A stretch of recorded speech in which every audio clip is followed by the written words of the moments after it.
Nous reparlons de la troisième conférence des Nations Unies sur l'océan qui s'ouvre demain. Et avec nous pour évoquer ce sommet sur l'océan, Zine El Abidine El Husseini, expert en réglementation environnementale. Il est en direct de Tétouan avec nous. Zine El Abidine, bonsoir et merci d'avoir accepté notre invitation. Bonsoir, bienvenue. Merci. Alors, Nice accueille dès ce lundi la troisième conférence des Nations Unies sur l'océan, une octroi. Quels sont d'après vous les enjeux de ce sommet ? Eh bien, ce sommet, parmi les sommets organisés par les Nations Unies les plus importants, c'est un sommet de grande envergure qui va réunir beaucoup de chefs d'État et de gouvernement.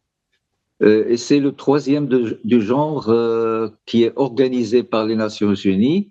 Le premier a été organisé à New York en 2017, le deuxième à Lisbonne en 2022, et c'est le troisième qui sera organisé à Nice à partir de demain jusqu'au 19 juin. Ce sommet est organisé le lendemain de la célébration par la communauté internationale de la Journée mondiale des océans, et qui est organisé dans une conjoncture d'une grande importance, d'une part, et avec beaucoup de problèmes que connaissent les océans, les mers à travers le globe. Les océans, c'est 70% de la planète Terre, et c'est le futur de l'humanité au niveau de l'alimentation, de l'énergie et de la biodiversité. Actuellement, cette conférence va dresser en quelque sorte le bilan de santé des océans, qui est vraiment alarmant à cause de la dégradation de ces océans qui ne cessent malheureusement de s'accélérer au niveau de la flore, au niveau de la biodiversité et surtout au niveau de la température des océans et le climat qui règne au niveau des océans et qui influence d'une manière catégorique les conditions climatiques et est considéré comme une cause du problème au niveau du climat que connaît la Terre. Cette réunion fera en sorte que la communauté internationale se rend compte de l'importance et de la gravité de la situation pour essayer de se mettre d'accord sur une réglementation adéquate pour stopper ces phénomènes de dégradation, de pollution et de l'utilisation, surtout au niveau du transport marin, des mers par des navires polluants, ou bien essayer principalement de faire en sorte que le carbone, la décarbonisation du transport maritime. Zine El Abidine, le Maroc va co-présider lundi à Nice avec la France le sommet Afrique pour l'océan dédié aux enjeux de l'économie bleue dans le continent, dans notre continent. Peut-on s'attendre à ce que ce sommet présidé par le Maroc aboutisse, disons, sur des partenariats stratégiques sur l'océan avec des solutions adaptées aux enjeux régionaux ? Certainement parce que, comme vous le savez, le Maroc est un leader au niveau du climat, au niveau des efforts pour la conservation des mers et des océans. Le Maroc est doté, comme tout le monde le sait, d'un littoral d'une grande importance, soit sur la Méditerranée, soit sur l'Atlantique, avec des courants d'une très grande importance au niveau de la flore.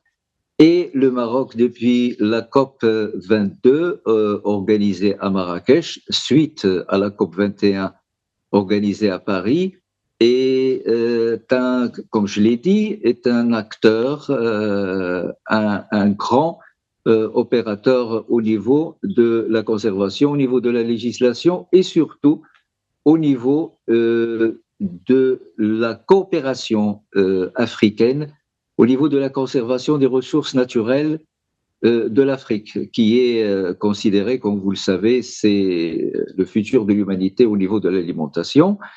Et le Maroc, bien sûr, au niveau de la recherche scientifique, au niveau des accords internationaux et au niveau des centres académiques et universitaires que connaît le pays, est doté de beaucoup d'experts internationaux qui travaillent au niveau du Maroc et au niveau international, les organismes internationaux, sur ce même thème qui est celui d'essayer de faire de l'économie de la mer, qui est actuellement une source de problèmes, une économie bleue qui conserve et respecte les règles nécessaires pour conserver la flore marine pour le bien de l'humanité tout entière.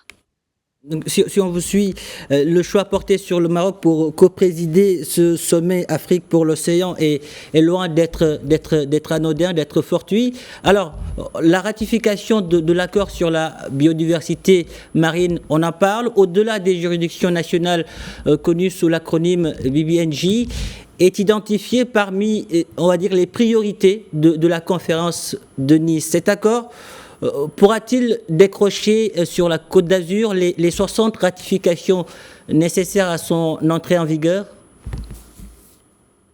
Vous savez, la ratification de cet accord, comme tous les accords qui sont liés à la protection de l'environnement, surtout l'environnement marin, sont liés à des problèmes au niveau du financement. Parce que pour atteindre ces objectifs, qui forment partie de l'objectif 14 des ODD, des Objectifs des Nations Unies pour le développement durable, il faut des budgets très difficiles à avoir sans la participation des pays qui sont bien sûr dotés de pouvoirs économiques et de ressources pour participer à cet effort. Ce traité, normalement, sera signé et ratifié par ce nombre de pays qui étaient en 2015 à Paris, qui ont ratifié l'accord de Paris. Mais il faut atteindre un quorum qui doit réunir les pays les plus industrialisés, les plus polluants, pour arriver à ce que ce traité voit le jour et peut être applicable et opérationnel. Zine El Abidine, une autre priorité de ce sommet concerne le renforcement et la diffusion, c'est très important, des connaissances liées aux sciences de la mer pour une meilleure prise de décision politique. Que faut-il aujourd'hui envisager en termes d'action pour mobiliser tous les acteurs pour préserver et utiliser durablement l'océan?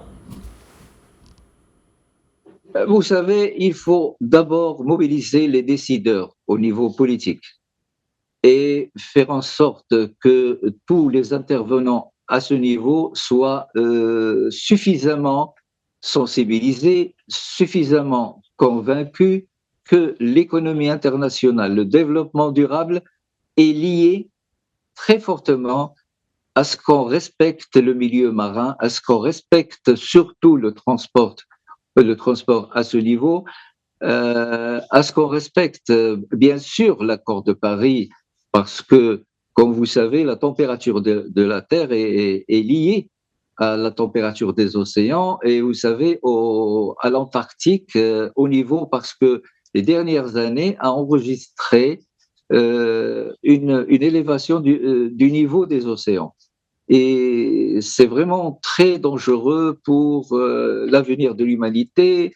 D'abord, il y a des pays qui vont disparaître, les pays insulaires, et le littoral de tous les pays riverains connaîtra de sérieux problèmes.